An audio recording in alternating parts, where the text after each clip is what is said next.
इथं फक्त कट्टर निष्ठावानच डोक्यावर घेतले जातात. अहम ब्रह्मास्मी म्हणत स्वतःला पक्षाचे बाप समजणाऱ्या स्वयंकेंद्रित आणि लाभार्थी प्रवर्गातल्यांना त्यांची जागा मतदार आणि हेच सतरंजी उचले सामान्य कार्यकर्ते लागलीच दाखवतात.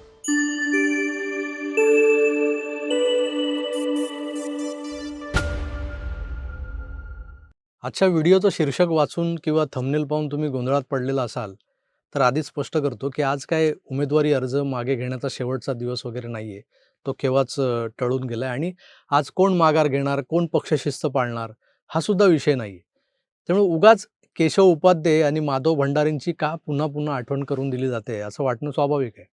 संघाची पार्श्वभूमी असलेले भारतीय जनता पक्षातले निष्ठावंत आणि 2014 नंतर वाहत्या गंगेत हात धुवायला चालत्या गाडीत चढलेले विष्ठावंत यांना ओळखून लांब ठेवण्यात सातत्यानं पक्षाचं शीर्षस्थ नेतृत्व कमी पडत आलं आणि हे कमी पडणं बहुधा जाणीवपूर्वक असणार यात शंका नाही. पण आपण जर विरोधकांच्या ट्रोल आर्मीच्या टीका, त्या टीकात्मक पोस्टमधला कंटेंट जर नीट अभ्यासला तर निव्वळ केशव उपाध्ये आणि माधव भंडारींना या मंडळींनी पोस्टर बॉय बनवलेलं दिसतंय. पण नीट पाहिलं तर निष्ठा काय असते हे दाखवणारे असंख्य भाजपाई महाराष्ट्राच्या कानाकोपऱ्यात विखुरलेले आहेत. आपल्याला दिसतात ते प्रकाश झोतातले चेहरे, नेत्यांचे प्रवक्त्यांचे चेहरे. गेल्या काही वर्षातली उदाहरणं आठवा.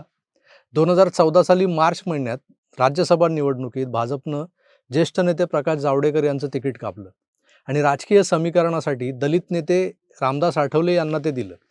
पण जावडेकर यावर व्यक्त झाले नाहीत, गप्प बसले आणि ताबडतोब लोकसभा निवडणुकीसाठी पक्षानं त्यांच्यावर सोपवलेल्या जबाबदारीला लागले.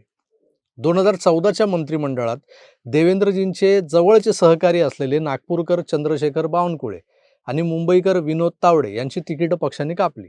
पण दोघांनीही पक्षाचा निर्णय स्वीकारला आणि कोणतीही जाहीर तक्रार न करता, खळखळ न करता आपापली कामं केली.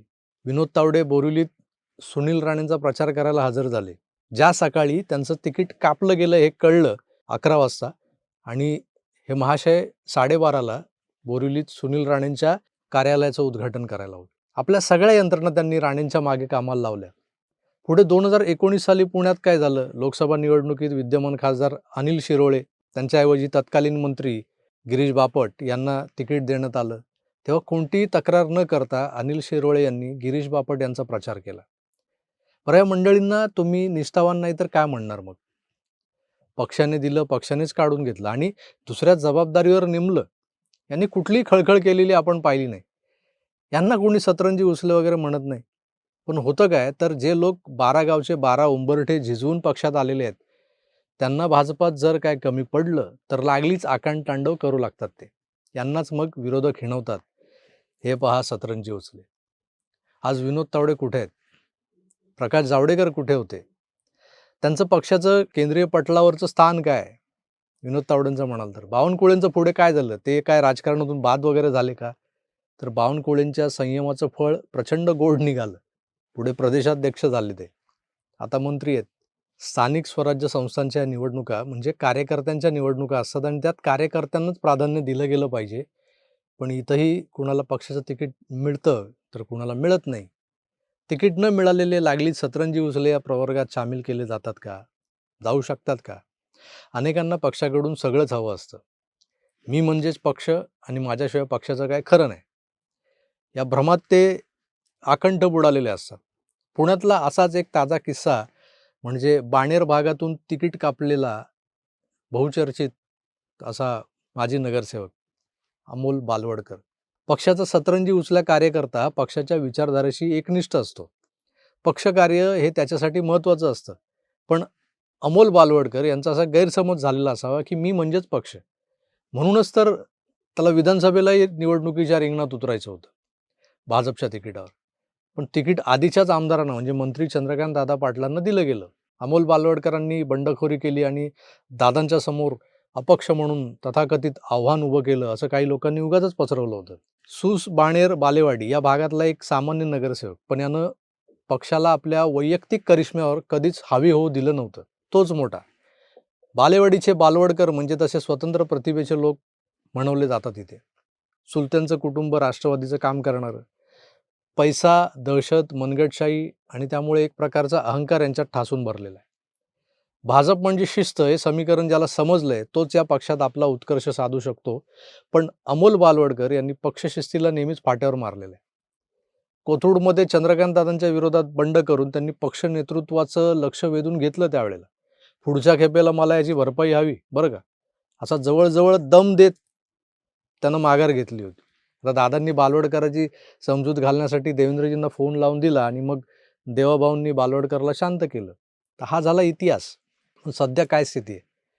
अमोल बालवडकर हा माणूस प्रदीर्घ काळ भारतीय जनता पक्षाच्या व्यवस्थेपासून 4 हात लांबच वावरत होता. पक्षाच्या कार्यक्रमांना, बैठकांना हा हजरच नसायचा. मनाला पटेल तेच करणं, यामुळे काय झालं तर इथला भाजपला मानणारा मतदार वर्ग असेल किंवा कार्यकर्ता असेल, हा अमोल बालवडकर या नावाला नापसंत करू लागला. हे उघड झालं ते सर्व्हेमधून.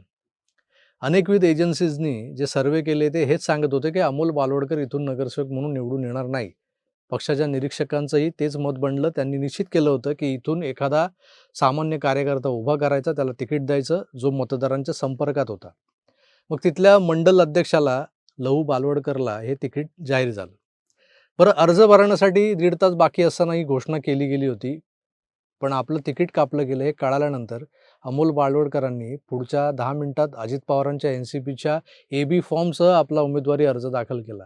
याचा अर्थ त्यांनी बंडखोरी ही इन्स्टंट केलेली नाहीये, तर हे सगळं पूर्वनियोजित होतं. ज्या माणसाला पक्षावर विश्वास आहे, ज्याला आपल्या कामावर विश्वास आहे, तो निश्चिंत असतो की मला पक्ष उमेदवारी देईलच. पण नाहीच दिली काही कारणास्तव, तर तो एवढ्या इन्स्टंट पक्षनिष्ठा बदलत नाही. वर माध्यमांना सांगत नाही की आता पक्षाला कळेल सामान्य कार्यकर्त्यांची ताकद काय असते. अमोल बालवडकर या स्वकेंद्रित, आत्ममग्न आणि अहंगंडधारी कार्यकर्त्याच्या विरोधात ज्या कार्यकर्त्याला उमेदवारी भाजपने दिली आहे, तो आहे लहू बालवडकर. मूलतः संघाचा कार्यकर्ता, त्यामुळे जनसंपर्क दांडगा आहे त्याचा. संघाचे स्थानिक पदाधिकारी पूर्ण ताकदीनं लहू बालवडकरच्या मागे उभे ठाकलेत आता. पक्षाच्या उतरंडीत मंडल अध्यक्ष हे पद तुम्हाला माहीत असेल काय असतं, आणि हे मंडल अध्यक्ष पद भूषवत असल्यानं प्रभागात सातत्यानं या लहू बालवडकरचा राबता होता. आणि बालवडकर म्हणजे आर्थिकदृष्ट्या सक्षमही आहे. कारण टाकाला जाऊन भांडल कशाला लपवायचं, नाही का? सगळेच जर आज या क्षणी उमेदवाराच्या आर्थिक क्षमतेवरून त्याला जोखत असतील, तर लहू बालवडकर याही आघाडीवर सक्षम आहे.